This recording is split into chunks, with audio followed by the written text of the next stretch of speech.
मला दिलंय ते फक्त ज्ञानोबरायांची कृपा आणि गुरुवर्य गोविंद महाराज केंद्र यांची कृपा, बाबांचे आशीर्वाद आहे. आणि त्या बाबांच्या आशीर्वादामुळे आज मला काही न येता सुद्धा तुमच्या समोर आणि उभं केलंय, याच्यापेक्षा काय पाहिजे. विठ्ठल विठ्ठल विठ्ठल. त्यामुळे इथं आज सांगायला आलो नाही, इथं फक्त आज मी समजून घ्यायला आलो, सेवा म्हणून करायला आलोय. विचार केला अभंगाचं चिंतन कोणत्या करावं. अगोदर ठरवलं संतांनी सरता केलो पैशापुरी, अभंगावर आपण चिंतन करूया. पण तोही विचार थांबवला, ज्या क्षेत्रामध्ये आपण आणि ग्रंथाचं चिंतन करणार आहोत, ज्या क्षेत्रामध्ये कीर्तन करणार आहोत, ते क्षेत्रामध्ये ज्ञानेश्वरी ग्रंथ आहे. आणि असा संयोग आला, ज्ञानोबरायांचं ठिकाण आहे, ज्ञानेश्वरी सारखं महान मंदिर आहे आणि कीर्तन एक अज्ञानेश्वराचं आहे. त्यामुळे आपण ज्ञानेश्वरी बद्दलच बोलावं हा विचार लक्षात घेऊन या ग्रंथाचं थोरवी व्यक्त करणारा श्री संत जनाबाई महाराजांच्या अभंगाचं फक्त आपल्याला आव्वाच्या सव्वा बोलायला सव्वा तास सुद्धा शिल्लक नाही, पाऊण तासात कीर्तनाची सेवा उरकायची आहे. विठ्ठल विठ्ठल. संतांचे फार मोठे उपकार जगावर आहे, अनंत उपकार संतांनी केलेले. जगात असं एकही क्षेत्र शोधूनही आपल्याला सापडणार नाही की त्या क्षेत्रामध्ये संतांनी जगावर उपकार केले नाही, शोधूनही मिळणार नाही. सर्व क्षेत्रामध्ये संतांचे उपकार आहेत. आणि ज्यांनी ज्यांनी संतांचे उपकार मानले, ज्यांनी ज्यांनी संतांना स्वीकारलं, त्यांचा जगामध्ये विकास झालेला बघायला मिळतो. ज्यांनी संतांचा स्वीकारच केला नाही, संत ज्यांनी अनुभवले नाही, ज्यांनी संतांना अंगीकारलं नाही, संतांचे विचार त्यांनी बांधवले नाही, त्यांच्या जीवनात संत येऊनही जीवनाचा प्रकाश झाल्याशिवाय आणि आपण राहत नाही आणि झालेला बघायला मिळतोय.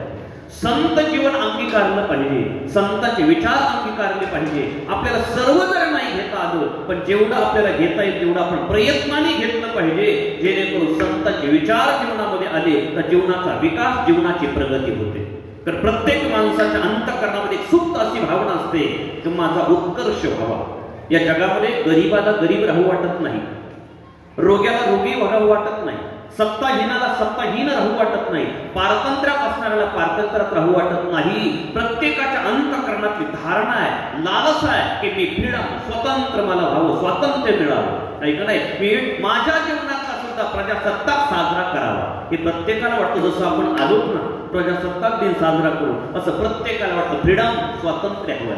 प्रत्येकाला वाटतं रोगी नसावं, आरोग्यवान असावं. प्रत्येकाला वाटतं ज्ञानी असावं, प्रत्येकाला वाटतं गुणी असावं, प्रत्येकाला वाटतं सुखी असावं, प्रत्येकाला वाटतं श्रीमंत असावं. ही अंतःकरणातली धाव आहे. कारण या जगाचा विचार केला तर शास्त्रकार सांगतात जीवन शब्दाचा अर्थच असा आहे, जन्मापासून मरेपर्यंत जे अंतर आहे त्याला जीवन बोलतात. आणि त्या जीवन त्याला म्हणतात जिथं फक्त संघर्ष आणि संघर्षच आहे त्याला म्हणतात जीवन. विठ्ठल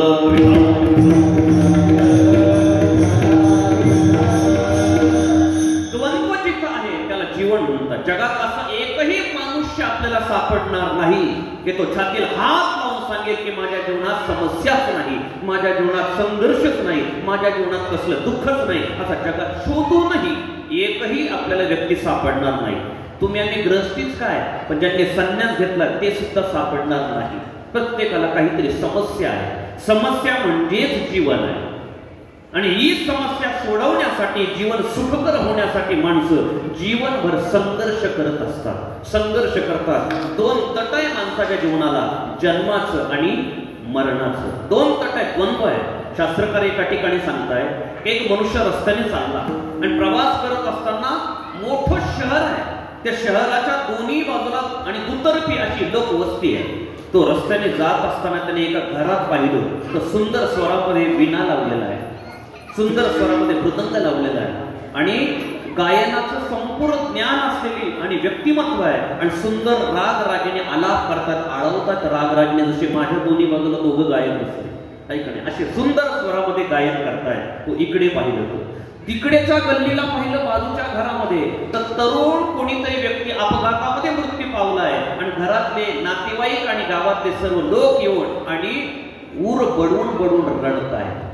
पुढे गेल्यानंतर एका घरामध्ये पाहिलं तर जेवणाची पंगत बसलेली आहे आणि सहज लक्षात आलं की ताट एक आहे पण वाट्या अनेक आहेत. खाणाऱ्याला प्रश्न पडला नक्की काय खावं, एवढं वाढून आलेलं आहे. बाजूच्या घरामध्ये पाहिलं तर 4-5 दिवसापासून जेवणाकरता अन्नच मिळालं नाही, पण भूक लागलेली आहे.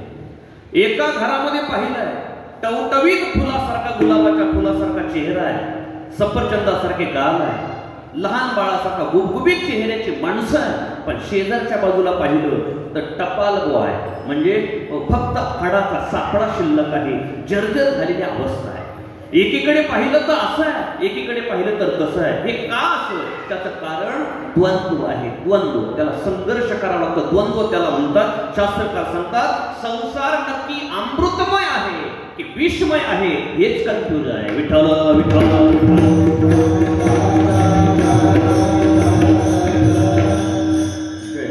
क्वचित विद्वद गोष्टी, क्वचिदपि सुराबद्ध कल, क्वचित विना वागा, क्वचिदपि हा हे तिरुदितम, क्वचित रम्या रामा, क्वचिदपि जारा जर्जर तनु, न जाने संसार किम अमृतमया किम विषमया.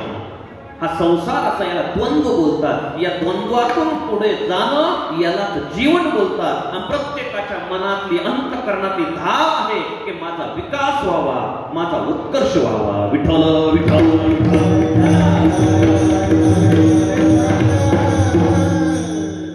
कॉमन विषय सर्वांच्या मनामध्ये एक आहे की आपला विकास व्हावा, उत्कर्ष व्हावा. पण उत्कर्ष कुणाचा होतो?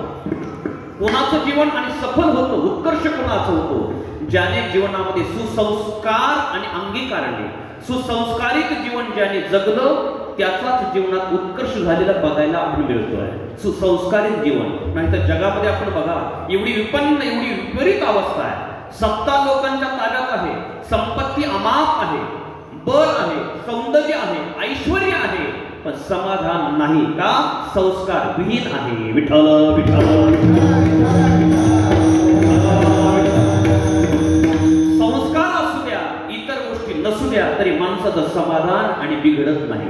पण संस्कार नसेल, बाकी सर्व गोष्टी असेल तर एक दिवसामध्ये आणि लयाला जायला वेळ लागत नाही. याकरता संस्काराची गरज आहे. जिथं संस्कार आहे, संपत्ती आल्यानंतर संस्काराचा कंट्रोल नसेल तर ती लक्ष्मी कधी अवदासा होईल सांगता येत नाही. बल आल्यानंतर जर संस्काराचं मनावर कंट्रोल नसेल तर ते बल माणसाला कधी अधम पाताला घेऊन जाईल सांगता येत नाही. सत्ता आल्यानंतर जर संस्काराचं त्याच्यावर वाच नसेल तर ती सत्ता कधी आपल्याला विपरीत आणि पापाकडे घेऊन जाईल सांगता येत नाही. याकरता संस्कार प्रत्येक क्षेत्रामध्ये गरजेचे आहे. आणि जो व्यक्ती संस्कारयुक्त जीवन जगतो त्याचाच जीवनामध्ये विकास झालेला बघायला मिळतो. विठ्ठल विठ्ठल.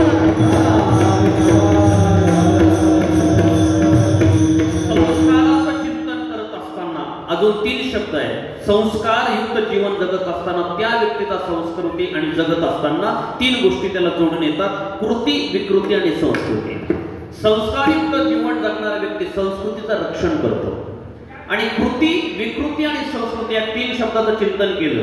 आपण कर्म करतो प्रॅक्टिकली, त्याला म्हणतात कृती. कर्म करतो. माईकर महाराज आणि महाराज मृदंग वाजवतात. मृदंगामध्ये कृती आहे. त्यांनी जसा बोल वाजवला तसा त्यातून ध्वनी बाहेर निघतो, नाद निघतात. मृदंगामध्ये कृती आहे, पण त्याच्यामध्ये संवेदना नाही, त्याच्यामध्ये चेतना नाही. त्यांनी जसा वाजवला तसा वाजेल. पण ही दोघं जण मृदंगापासून दूर गेली आणि बसणारी श्रुती म्हणू लागली मृदंगा अगोदर वाजत होता तसा वाजेल का?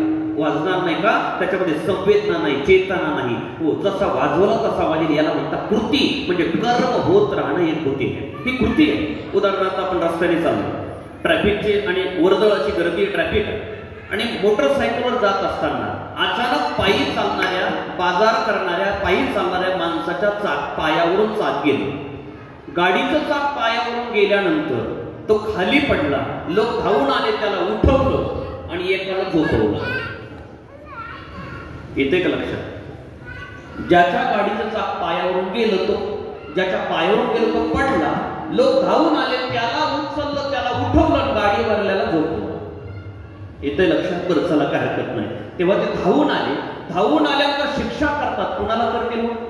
गाडीला करतात का ड्रायव्हरला करतात? मर्दे. विठ्ठल विठ्ठल विठ्ठल.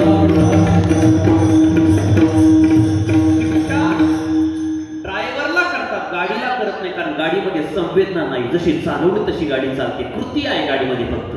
पण त्या कृतीला योग्य जर मार्ग लावला, योग्य वळण लावलं तर ती संस्कृती होते. आणि तिला विपरीत वळण लावलं तर ती विकृती होते.